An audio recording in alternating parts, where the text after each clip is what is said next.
And here we go. We are back at it. Everyone, welcome to episode 2 of Average Joe's MMA podcast. I am once again Nick Westerveld. And I'm Ty Stewart. All right, guys. Today we're going to be going over UFC 249. What happened? What should have happened? How we did as our picks. And we're also going to be going over the UFC Fight Night where we have Anthony Smith versus Glover Teixeira. And we'll have some picks for you guys there and some locks of the week as well. Without further ado, let's jump right into it. UFC 249, it was some crazy shit that went down. Some unexpected things happened. Some crazy gambling facts happened. And let's just jump right into it here. We had our first fight that we did one prelim for you guys. We didn't want to make it too long where none of you guys wanted to listen to us for that long. I'm sure we can get a little annoying. We started here with Cowboy versus Pettis. Yeah. I don't know why the way I think we both called this one, if I'm not correct. We both went with Pettis. I remember saying, though, I wasn't going to be too bummed if Cowboy had won it, obviously being a Cowboy fan. Cowboy won the fight, but it didn't go down that way for him. Pettis got the decision. I don't know how you feel about that. Yeah, that was a very fortunately for us, we did pick correctly, but we did definitely feel uncomfortable in the moments leading up to that judge's scorecard for sure. It was a close match, but I have to say I did think Cowboy won that fight. He did look great. Congratulations to Pettis, though, for his win. You know, at the end of the day, people aren't going to remember how you won. They just remember that you won. Oh yeah, 100%. We're not going to be talking about that illegal eye poke that he threw in there and didn't get called for there. We'll clearly a punch. What are you talking about? we'll all forget about that here in the next coming weeks. But yeah, poor Cowboy didn't go down his way. Glad we got that one right for you guys, though. Hopefully, you threw some money down on Pettis. Unfortunately, the next one, however, Nick and I went a little differently on this. Yeah. We have the Greg Hardy and the Jorgen De Castro. How'd you feel about that? Well, I was expecting Greg Hardy to need his little pacifier there in the corner, and it looks like the dude's been training a little bit. Still definitely not up to, I felt, standard of a UFC fighter, truthfully. Don't get me wrong, badass dude and everything like that, but he looked like high to me when he was walking in the ring. I don't know if anyone else felt that. He looked a little out of it. The dreadlocks did not help make him look like the most sober person on the planet, for sure. Yeah. But to give the props to the man, Greg Hardy, he had a great game plan, very patient, didn't really expose himself too much. It was quite odd, though, that in that second round, De Castro didn't throw hardly any strikes, or was it the third round? They were contemplating that maybe he broke his foot. I haven't heard anything about it. Have you? I haven't. That was the one that I really didn't hear anything about. But something obviously happened. Probably did break his foot, and then that just caused him to really lose his game plan. And because his striking was on point that night. First round, he did win it, in my opinion. Oh, 100%. But I mean, Greg Hardy with those leg kicks. I mean, that fucked him up. He returned the favor, hands down. So then we jumped over to Jeremy Stephens versus Calvin Guitar, which was my lock of the week, folks. And we got it, baby. We got it. I unfortunately picked Jeremy Stephens, the underdog.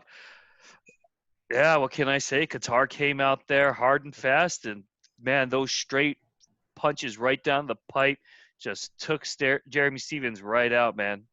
I felt for the dude. Really did. Yeah, but it wasn't a KO, little knockout right there in round 2. It was epic, and it was great. Yeah.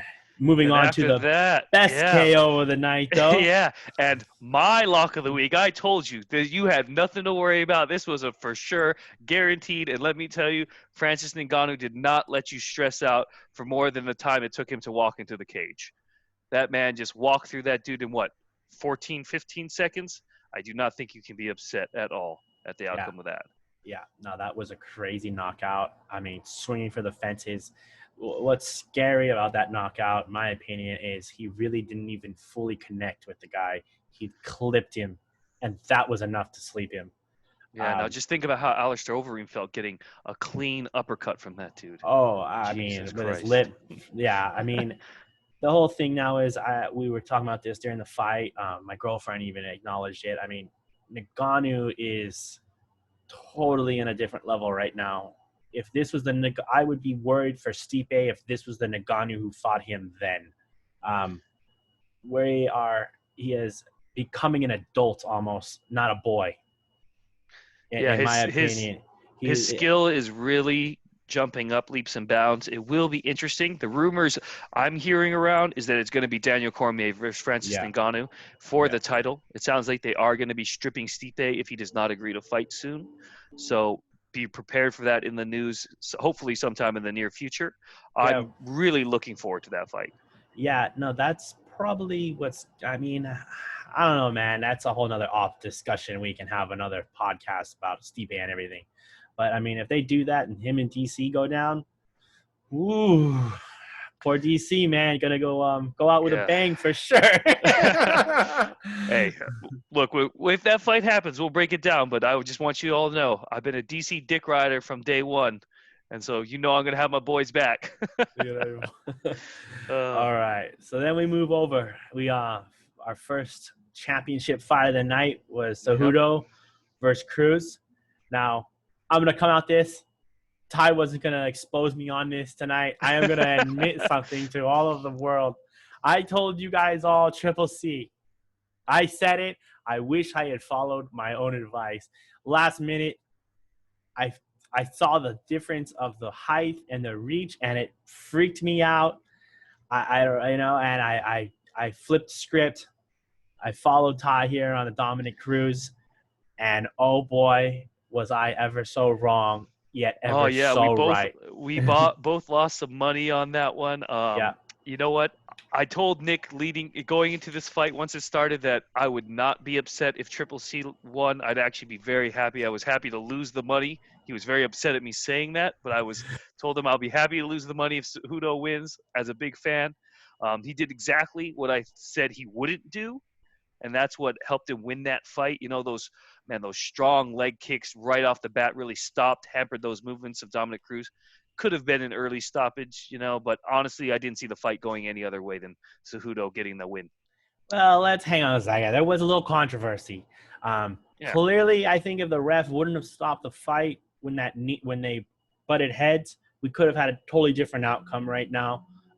Things were starting to flow at that exact moment for Cruz. Cruz didn't seem to be affected by that headbutt nearly as much as Cejudo did. That was odd. Usually they don't stop it for a headbutt, but at the same time, I do believe in the rules. They actually are if it does affect one of the fighters.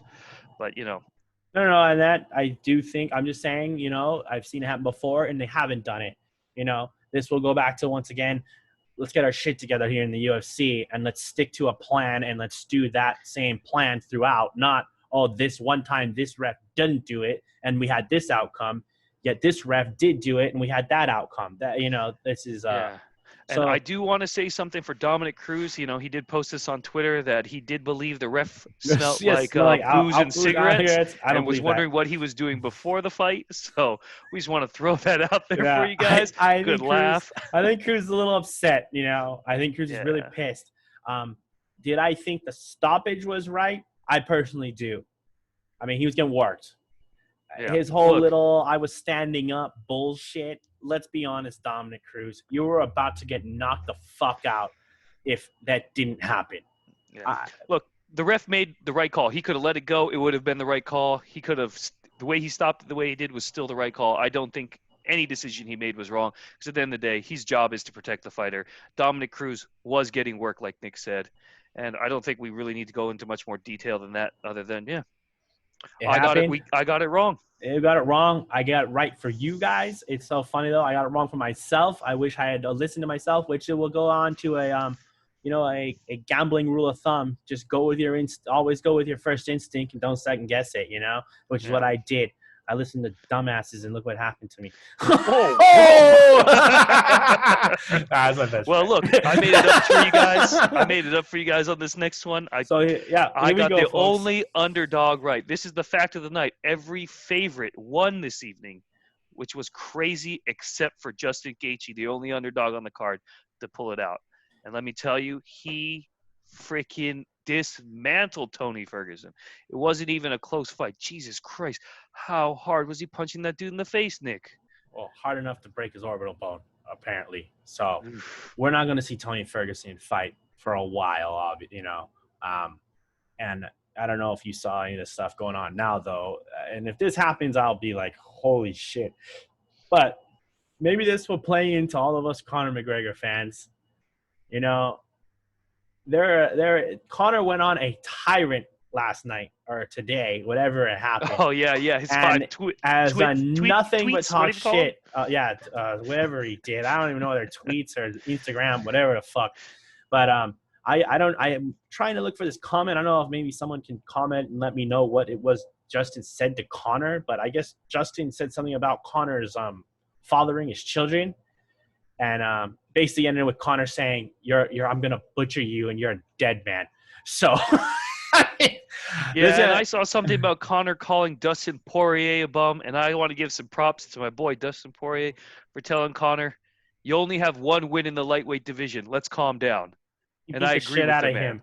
He beat the shit out of that was a 145, bro. I'm just saying, one win is 155 pounds, and he thinks he's the shit. I think he does.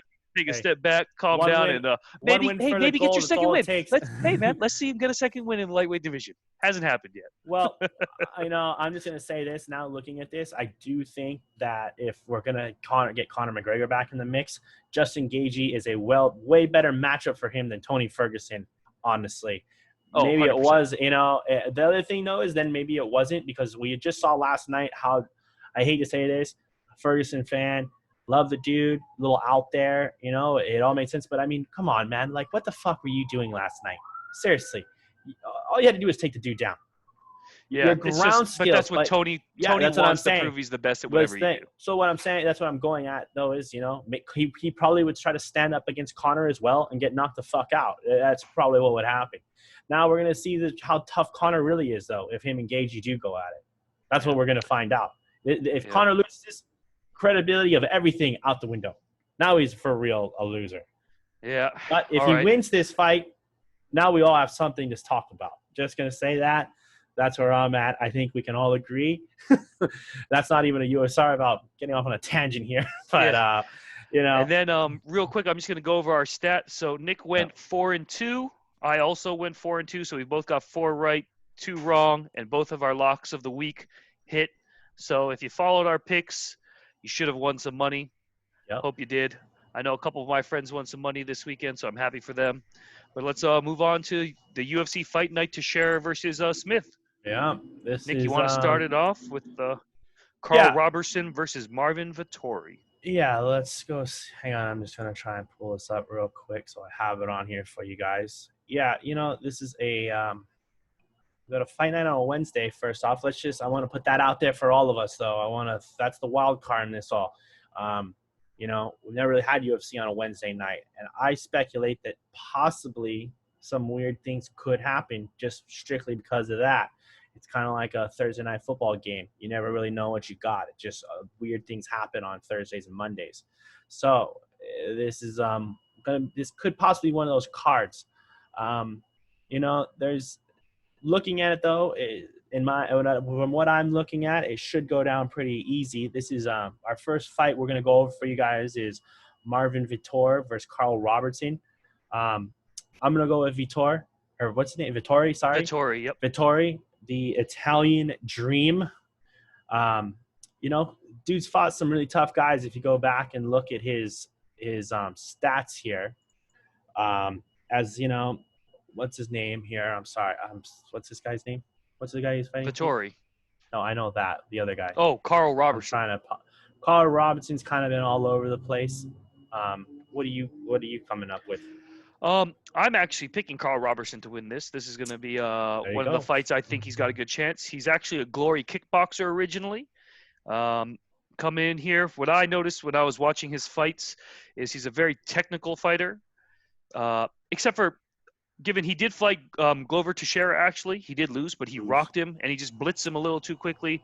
I believe it was he got swept and then submitted. But if you watch his other fights, he's actually a very technical kickboxer, very powerful, very fast. What he likes to do is really pick you apart from the outside. He's actually been asking for a stand-up fight, And Marvin Vettori, I believe, is going to give him just that. Now, I'm going to give the slight edge in power to Marvin Vettori, but the speed factor I'm going to give to Carl Robertson for sure. How I see this fight going is Carl's the more refined striker, and I do think he's going to pick him apart and win a decision here. Now, if I were in the corner of Marvin Vettori, I'd tell him to take him down. You know, he does have quite a few submissions on his resume, so maybe he does try that. But I do just see this being a stand-up fight, and Robertson just edging this fight out. Honestly, Yeah, I mean, we'll see what happens tomorrow night. I mean, just looking at Vittori's record, though, I mean, the only guy he's lost to recently is none other than Adesanya. yeah, I was Kind of hard, impressed. A split decision too, and it yeah. was a split decision. Kind of hard to go against that. So for that reason alone, I think Vittori's got it. All right, next up, we got Simon and Versus Ray Borg. versus Ray Borg. What you got on this one? Let's hear. Let's you go first. Nick actually called this dude a bum earlier today to me, but I'm actually picking this bum apparently to win this fight. Oh, here we go again. Nick and I actually won some money betting against this man. We took Uriah Faber when he knocked him out. He was, I believe, a 2-1 underdog at the time. But I've watched Ricky Simon. He's a good boxer, very powerful. For his weight, he actually has some knockout power for a 145-pounder, which is impressive. But what's even more impressive is his takedown defense. Now, this kid, man, I forget who he was fighting, but he wasn't even letting the guy touch his legs, and he was just shooting for takedowns the whole time. Now, Ray Borg is predominantly a grappler. He does like to take people down, control them, and grind out decisions. And I just don't see how Ray Borg, unless he's able to get him in a clinch, take his back, and just hold him there, I just don't see him winning this fight. That's my call. There you go. So we're going to be split here again then, obviously, as Ty already told you. I'm going to go Ray Borg. Yeah, as we said, we won a lot of money off the time Ricky Simon did what he does best. It went down with a little punch from an old man. So for that, I mean, also just looking at his last record, another guy, he's not very what's the word I'm looking for? He hasn't been consistent. He's very inconsistent. Ray Borg, on the other hand, is yes, Ricky Simon has the reach advantage in this fight and the leg reach. Has the advantages are all there for him. He just doesn't seem to put it all together. And for that reason, I'm gonna go with Ray Borg. Tasman. All right. So then who do you got for this next fight? We have Alexander Hernandez versus Drew Dober. A nice lightweight contest. Alexander Hernandez, the great. For the lock of the week, baby. Well, this is a small world because I'm actually agreeing with Nick, and I think he's going to make this my lock of the week as well. There we go. So, guys, put the money down. Put the money Alexander down. Hernandez. Why don't you break it down for us? Well, just looking at this once again, looking at just number one, his reach and his leg reach, we're getting an advantage right there alone. And Alexander the Great is not called the Great for no reason. Let's go down the list here of his last fights. I'm waiting for it to load up. As you see here, he's fought some pretty high caliber guys, in my opinion. Sorry about that. His last fight with Aubin Mercer, I mean, that was a great fight. I remember watching that, and that went the whole decision, and he came out with a victory there, and then his other one, Darush, that was another, and he KO'd him. Great fight, This guy's he's got the power, he's got the momentum. He's got a little streak going on right now, and that's my reasoning. What do you got? Yeah, well, watching the kid, man, in his early days, he was just ruthless. He just came right in your face. Wow, that came off weird. No. He gets right in your face. He just goes for takedowns, power punches. He's just nonstop pressure forward kind of guy. Loves the takedowns. He just breaks your will. You just see guys like Auburn Mercer, who I think is a great wrestler, great cardio, and you just watch guys like that are trying to take a break in the middle of the fight against him, and he is not giving them an inch to take that moment for themselves. The only issue I do have is that Cowboy did really fuck him up, and then in his next fight, he did really become more hesitant. He started being more of a counter striker against he's the Brazilian cowboy. I forget his name off the top of my head, but he wasn't that same aggressive fighter that we've seen in the past. Wait, you're talking about Trinaldo, yes, Trinaldo? that's right, against Trinaldo. But he did win that decision. It was, I guess you could say it was a smart game plan. Um, However, Drew Dober is a great striker. Muay Thai, kickboxing amateur world champion. He's strong, light on his feet. He's definitely got knockout power. And when he hurts you, he finishes you. But if Alexander Hernandez shows that old Alexander Hernandez that he used to be, that aggressive, pressure fighter, I think he's going to take this fight pretty easily. We just got to hope that's who's going to show up, and that's why I'm calling that my lock of the week, though. Well, that is who's going to show up, which is what I wanted to go over just real quick. Is that's what I think made Alexander Hernandez get great. Actually, was losing to Cowboy. If we all remember that week, he was talking a lot of shit. He was talking about retiring Cowboy, how he's going to bury the old man, all this bullshit. He got a little humbled that night. And as you just said, he came back against Trinaldo, worked shit out of that guy. So, that's why I think the loss actually helped him in his career and has made him come back. And, I think poor Drew Dober's going to be in a world of hurt. Yeah. I think that is going to be the fight of the night, honestly. That on paper to me is going to be the most exciting. It should be a back and forth, but like I said, I do fully expect for the Great to take this fight. Yeah, 100%. All right, next up we got Rothwell versus OSP. What you think? Yep. What do you want to pick? Where am I going? All right, yeah. I've been a big Ben Rothwell fan. I was just going over a lot of his fights today, and I didn't realize he can tend to be kind of a dirty fighter. He's gotten a lot of nut shots on his record, I've started to notice. Yeah. The thing is, he does stand very square, real right in front of you, gives a big target. He does get picked apart quite easily, and he's actually really slow. I'm taking Ovince St. Preux in this. I think he's going to be able to pick him apart from the outside, use his speed. And then on top of that, man, if Ovince St. Preux takes him to the ground, he's finished 4 Vlon flu chokes, which is crazy. It's a crazy amount. And so I think he's got the advantage on the feet, on the ground, and I think he's going to easily take this fight. Yeah, I'm going to start with this. This is an old man fight, we're kind of, I almost would even kind of call it a filler here. But, Ben Rothwell is this is going to be a little bit more to bite off than he can chew, which is why, guys, I'm going to give you a second lock of the week, honestly, on this one. That's how confident I am in it. OSP, he's going to work this guy. I think we're going to have I think there will be a submission ending to this fight. I don't know how he'll do it. That's just what my gut tells me. Well, it's going to be the Vlon flu choke if it is. Yeah. And like Ty said, I just think poor Ben Rothwell, he's out the pasture. We're coming up on one of his last fights here for sure. OSP still seems to have it in him. He's still doing his thing. Yeah, I can see that. Leading us to the main event here, Lionheart Anthony Smith versus Glover Teixeira. I'm just going to say Anthony Smith's going to kick the shit out of this guy. What do you Yeah, I'm going with lock of the week on this one as my second lock. I'm surprised I actually should have took the St. Preux one now that I really think about it. Because don't get me wrong, Teixeira does stand a chance here. The thing is, he's just a lot slower. The age is going to be a huge factor. And we've seen it time and time again. Teixeira has become susceptible to knockouts. He's been knocked down, I think, in almost every one of his last 3 fights, at least once, if not multiple times during it. He has won most of those fights. But I do think Smith is just a faster fighter. And if he hurts Teixeira, he's not going to make the same mistakes as everybody else. He's going to end up finishing him. I do think that Anthony Smith here is going to get a knockout. It's going to be a finish. That's how I'm feeling. That's where I'm at with you as well. I just think Anthony Smith's going to get a knockout on this guy. I think this old man versus young kid. We all seen this story many, many times. We already know what's going to happen, I think.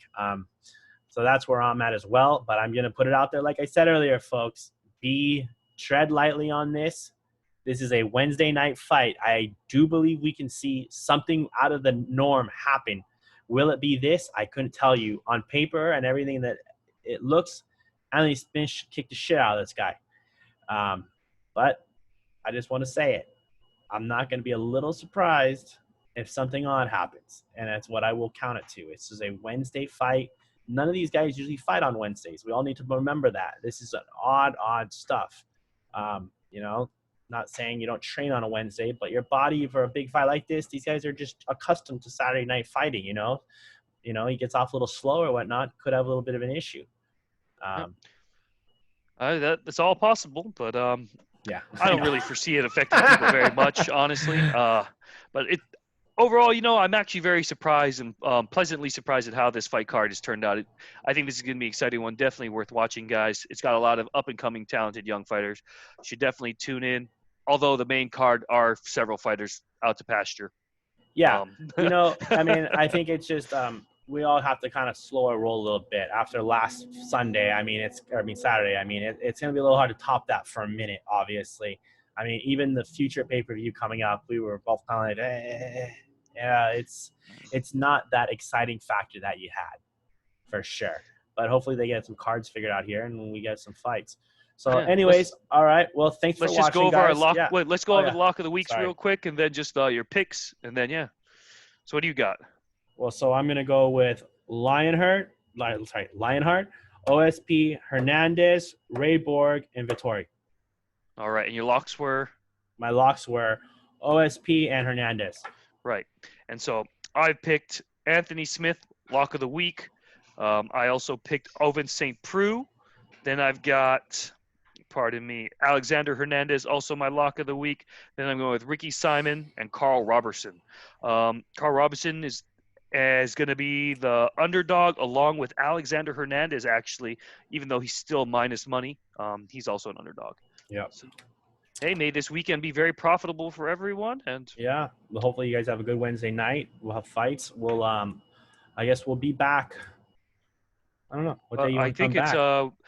We got to post the next one is Thursday, the day after. So there you go, guys. We'll have a recap for you on Thursday, and we'll have more picks and locks for you by Thursday night then. So we'll see how we do. Hopefully we earn you guys some money on Wednesday, and we can kind of keep this train rolling. Right now, we're both at a good start, 4-2. Great average right now for sure. You guys should be following these picks. And hey, please click the like and subscribe button if you haven't already. We would really appreciate it. It helps motivate us, and we're just doing this for free out of kindness of our hearts. Yep. So, excellent. All right, guys. Thank you very much. Thank you for watching. Until next time. Check you guys later.